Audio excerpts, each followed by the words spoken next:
MP Gujarat border ઉપર ખેલાયા દિલ ધડક દ્રશ્યો। મધ્યપ્રદેશ ગુજરાતની બોર્ડર ઉપર પોલીસની બાજ નજર છે। આ પ્રક્રિયા દરમિયાન પણ બુટલેગરો ગુજરાતમાં વિદેશી દારૂ ઘુસાડવા માટે કટિબદ્ધ હોય તેવા દ્રશ્યો સર્જાઈ રહ્યા છે। ગઈકાલે રાત્રે મધ્યપ્રદેશ ગુજરાતને જોડતી મીનાક્યાર બોર્ડર ઉપર દારૂ ભરેલી ફોર વ્હીલર ગાડી તેમજ પોલીસ વચ્ચે દિલધડક દ્રશ્યો સર્જાયા હતા। આ બંને વચ્ચે ફિલ્મી ઢબે રેસ યોજાઈ હતી, જેમાં ભીલવા નજીક દારૂ ભરેલી ફોર વ્હીલર ગાડી પલટી મારી હતી। આ સમયગાળા દરમિયાન બુટલેગર ગાડી છોડીને ભાગી ગયો હતો। પાછળથી દોડી આવેલી પોલીસે ફોર વ્હીલરની તલાશી લેતા તેમાંથી 3 લાખ ઉપરાંતનો વિદેશી દારૂ મળી આવ્યો હતો।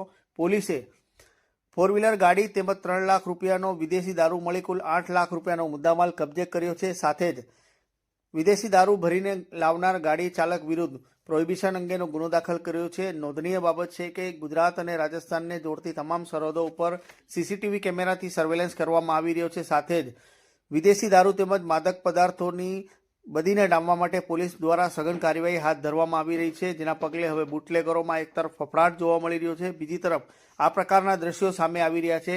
બુટલેગરો અને પોલીસ વચ્ચે ફિલ્મી ઢબે રેસો યોજાઈ રહી છે, જેના પગલે હવે બુટલેગરોમાં ક્યાંક ને ક્યાંક ફફડાટ જોવા મળી રહ્યો હોય તેવા દ્રશ્યો અહીં જોવા મળી રહ્યા છે।